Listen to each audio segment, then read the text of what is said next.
A Cristo, solo a Cristo, yo exaltaré. Bienvenidos a Palabras de Vida, un programa diseñado para que aprendamos los principios teológicos bíblicos que ayudarán a nuestra vida. El estudio de hoy es Conociendo a Jesús y su enseñanza. Que lo disfruten. Bienvenidos una vez más a su programa Palabras de Vida. La clase es Conociendo a Jesús y su enseñanza. Estamos hoy en la clase número 2 y una clase bastante interesante donde aprenderemos un poco sobre algunos personajes que la fuente lucana nos menciona. Estaremos hablando sobre Jesús y algunos políticos. Muy bien, vamos a la fuente lucana, Lucas capítulo 3, versículos 1 y 2. Y la palabra del Señor dice así: en el año 15 del imperio de Tiberio César, siendo Poncio Pilato gobernador de Judea, y Herodes tetrarca de Galilea, y su hermano Felipe tetrarca de la región de Iturea y Traconite, y Lisanias tetrarca de Abilinia. Durante el sumo sacerdocio de Anás y Caifás, vino la palabra de Dios a Juan, hijo de Zacarías, en el desierto. Muy bien, Lucas nos está abriendo un abanico bastante interesante y nos habla de algunos personajes políticos de mucho poder y dos religiosos que también eran de mucho poder. Se recuerdan en la clase anterior, en la de los estratos, se hablaba de que la clase rica, que eran algunos de ellos pertenecían al sumo sacerdocio, es decir, ellos se aprovechaban de su posición para enriquecerse.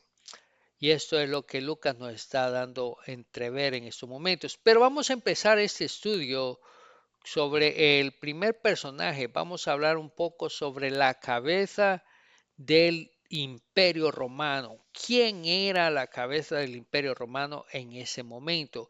Lucas nos menciona a Tiberio César. ¿Quién era Tiberio César?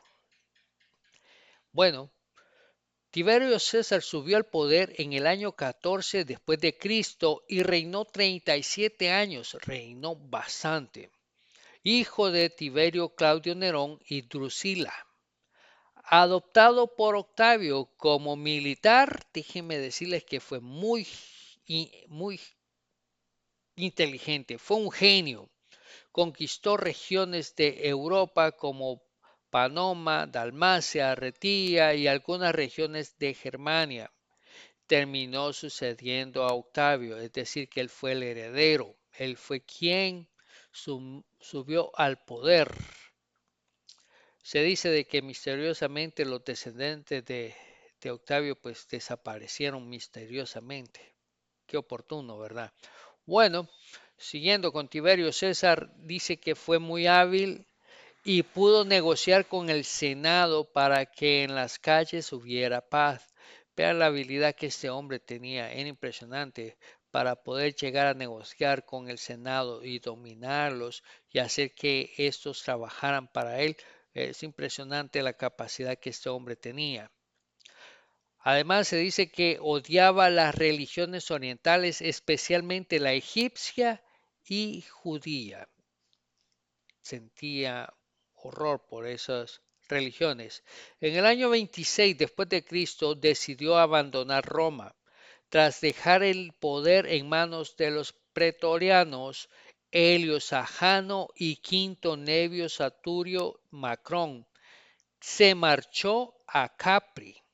Estando allí, en Capri, se entregó a una vida llena de lujurias, llevándolo a cometer terribles atrocidades. Era moralmente desastroso. Este hombre era terrible, terrible. Cometía aberraciones inmorales impresionantes. Tenía relaciones sexuales con hombres y mujeres y llegaba hasta el la violación, ¿verdad? Y no bastándole esto, estas aberraciones que hacían, al final de su vida se dedicó al abuso de niños, a los que les llamaba mis pececitos. Ahora, pueden imaginarse un César tan pervertido como este, ¿qué podría ser de los demás? ¿Qué podríamos esperar de los súbditos del César? Nada bueno, realmente que no podríamos esperar absolutamente nada bueno. Muy bien, Lucas nos menciona otro político bastante interesante y nos dice Poncio Pilato. ¿Quién era Poncio Pilatos? Bueno, Poncio Pilato sucedió a Grato, quien era otro romano, en el año 26 y estuvo gobernando lo que era Israel o Judea del 26 al 36 después de Cristo. Su gobierno fue bastante agitado, es decir, que era bien conflictivo. Josefo, como también Filón, hablan muy mal de él, no tienen muy buena impresión acerca de Pilatos o buen testimonio. Josefo narra que en uno de esos enfrentamientos que él solía tener contra los judíos, aprovechó la noche para introducir unas estatuas al templo. Solo pónganse a imaginar, está el templo y este individuo lleva estatuas al templo, profanando el lugar más sagrado de los judíos. ¿Qué es lo que ese hombre esperaba o qué es lo que ese hombre estaba intentando? Pues realmente no lo sabemos, pero podríamos inducir que este hombre estaba provocando a los judíos para darle a él quizás un motivo para castigar a los judíos, para ir en contra de ellos, arremeter en contra de ellos y hacer una matazón o un exterminio. Esto es lo que pienso que este hombre estaba queriendo hacer. Mas, sin embargo, los judíos no fueron violentos, no reaccionaron mal. Lo que hicieron fue que armaron una marcha pacífica, se dirigieron a Cesarea de Filipos, en donde este hombre estaba, y llegaron a donde él estaba y le pidieron que removiese o que quitase las estatuas. Ahora, no sabemos qué tipo de estatuas eran, no sabemos si eran los estandartes que ellos poseían o quizás algunas estatuas de algunos dioses que ellos veneraban. No lo sabemos realmente. Ahora, Pilato se niega, por lo que la manifestación o los manifestantes deciden quedarse alrededor de unos 5 días sentados hasta que Pilatos decidiese quitar estas estatuas, que era una aberración terrible. Bueno, se molestó mucho Pilatos, mas sin embargo terminó cediendo y quitó las estatuas del templo, imagínense, templo de Dios. No obstante, ese hombre era tremendo, era terrible. Se cuenta de otro episodio también desagradable para los judíos. Si ya les habían introducido templo, digo, estatuas al templo, ahora Pilatos, con ese odio que sentía hacia los judíos, y decide quitarles el dinero de los diezmos, de las ofrendas que esos tenían, para él construir un acueducto. A él le interesaba llevar agua a Jerusalén, pero obviamente primaba la adoración a Dios al agua, y eso fue una situación aberrante también. Pero Pilatos, a través de la primera experiencia, de la primera manifestación que estos judíos hicieron, él ya estaba prevenido. Y cuando esos judíos salieron a protestar también pacíficamente, no reaccionaron violentamente como se esperaba quizás, sino que fue pacífico, fueron hacia donde estaba Pilatos a manifestarse nuevamente. Pero en esa ocasión Pilatos escogió a algunos de su ejército y les dijo que se disfrazasen de judíos y se entremezclaran entre ellos. Y la orden era que a los agitadores habría que darles un castigo, no con espada, sino que a garrotazos. Y dieron una tremenda paliza, una garroteada terrible a esa gente. haciendo que la gente se dispersara. Al final, Pilatos construyó su acueducto. Con estas dos acciones o esos dos eventos que se nos narra a través de Josefo, podemos deducir quién era este hombre Pilatos. Era un hombre sin escrúpulos, lo mismo que el emperador, no le importaba absolutamente nada y mucho menos se tocaba el corazón para poder matar, y sobre todo si se trataba de judíos. Era un hombre despiadado, era un hombre terrible. Ese era el mundo al que Cristo estaba llegando. Ese era el mundo al que se iba a enfrentar Cristo, hombres sin escrúpulos, sin temor de Dios. Muy bien, continuemos y vamos a ver otro personaje bastante interesante. Ahora tenemos a otro personaje interesante, Herodes primero o Herodes el Grande, del 75 al 4 después de Cristo. Fue el rey de Judea que gobernó a Israel como vasallo de Roma. Reconstruyó el templo de Jerusalén, por lo que los judíos se alegraron y lo consideraron como el gran benefactor del pueblo judío. Bueno, durante su primera década exterminó a los miembros de la familia asmoniana. ¿Quiénes eran estos? Los que estaban en el poder antes del reino de Roma, los macabeos. Muy bien, luego construyó también el castillo, la fortaleza de Masada. Fue también el responsable de la muerte de los niños de Belén, para que se puedan ver que era otro despiadado, otro sanguinario, otra persona sin escrúpulos también. Asesinó a su propia esposa, a Mariam la Asmonea, quien era la esposa, y también mandó a matar a sus hijos Alejandro y Aristóbulo. Y 5 días antes de su muerte, 5 días antes de su muerte, ordenó asesinar a Herodes Antípatro, que se pensaba que conspiraba en contra de Herodes. Muy bien, continuando con estos personajes, ahora nos toca analizar a otro personaje que nos menciona la fuente lucana. Este es Herodes Antipas o el tetrarca. Fue tetrarca de Perea, hijo de Herodes el Grande. Eh, Tetrarca de Perea y Galilea. Fortificó Séforis y también la fortaleza de Bet Haram en Perea y la ciudad de Tiberíades. Responsable de la decapitación de Juan el Bautista. ¿Se acuerdan de esto? Más adelante lo vamos a ver. Y participó también en el juicio contra Jesús. Esto lo vamos a ver más adelante también.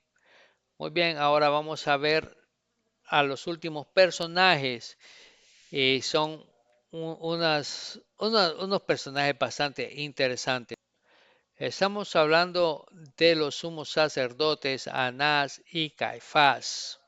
De Anás podemos decir que fue sumo sacerdote del templo y durante el tiempo que Caifás también fue sumo sacerdote, pues prácticamente atrás de él quien gobernaba era Anás. Bueno, fue impuesto por el romano Quirino y fungió entre el 6 y el 15 después de Cristo. Fue destituido por Grato y era un sacerdote corrupto. Se recuerdan en los estratos que hablamos de que estos lo que hacían es que si el pueblo llevaba un animal a quererlo sacrificar al Señor, se inventaban cualquier cosa para decirle que ese animal no era aceptable y tenía que comprarlo o adquirirlo con los animales que ellos querían. También habían alterado la pesa del templo. Muy bien, tenemos a Caifás, quien recibió el cargo de sumo sacerdote. Este Caifás, quien era yerno de Anás, recibió su cargo de parte del romano Grato, quien había destituido a Anás. Bueno, se dice que él precedía el Sanedrín juntamente con su suegro Anás. También se dice que él estaba tras de él, es decir, que Anás estaba tras de él y quien era el verdadero sumo sacerdote. Bueno, esta era la situación en la que se encontraban algunos líderes a los que Cristo iba a enfrentar. Ahora imagínense que el choque que Cristo llegó a ocasionar fue terrible. Esos hombres eran unas personas sin temor a nada, inescrupulosas. Ante una predicación como la de Cristo, ellos se veían enfrentados crudamente ante el pecado y la verdad los estaba martillando. Por esa razón actuaron como actuaron. Ahora, concluyendo, quizás ustedes tendrán esa pregunta en su mente y dirán, bueno, ¿y esto de qué sirve? ¿Y esto para qué me sirve?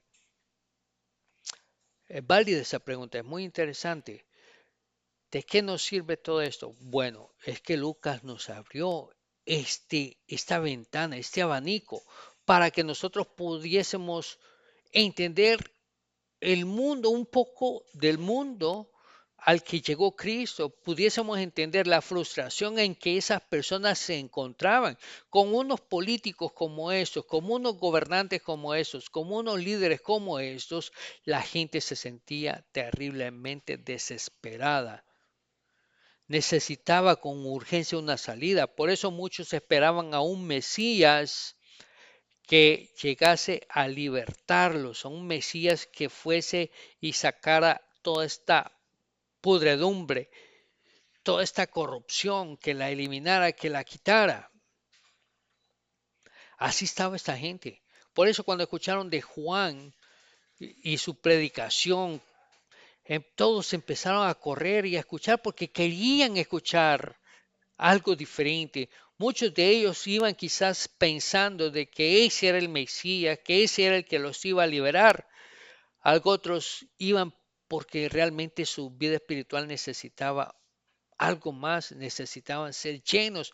Y Juan, ungido por Dios, estaba dando ese alivio a esas almas necesitadas. Algo otros iban solo por curiosidad para ver qué podían criticar, ¿verdad? Como hay en la actualidad algunos. Pues esta es la razón por la que es interesante conocer un poco el contexto político, social y económico. Muy bien, esa es la segunda clase. Ya analizamos la primera clase que eran los estratos, ¿verdad? Que encontramos tres estratos por lo menos, la clase eh, de poder, la clase adinerada, la clase media, por decirlo, y los pobres, ¿verdad? Como siempre. Ahora vemos los líderes políticos y religiosos como estaban de corruptos a los que Cristo iba a enfrentar. Muy bien, en la próxima clase, que sería la tercera, vamos a aprender un poco sobre los grupos religiosos que existían en la época de Cristo. Espero que haya sido de su agrado. Nuevamente, mi nombre es Eduardo Quintanilla. Fue un placer haber estado con ustedes. Que Dios les bendiga.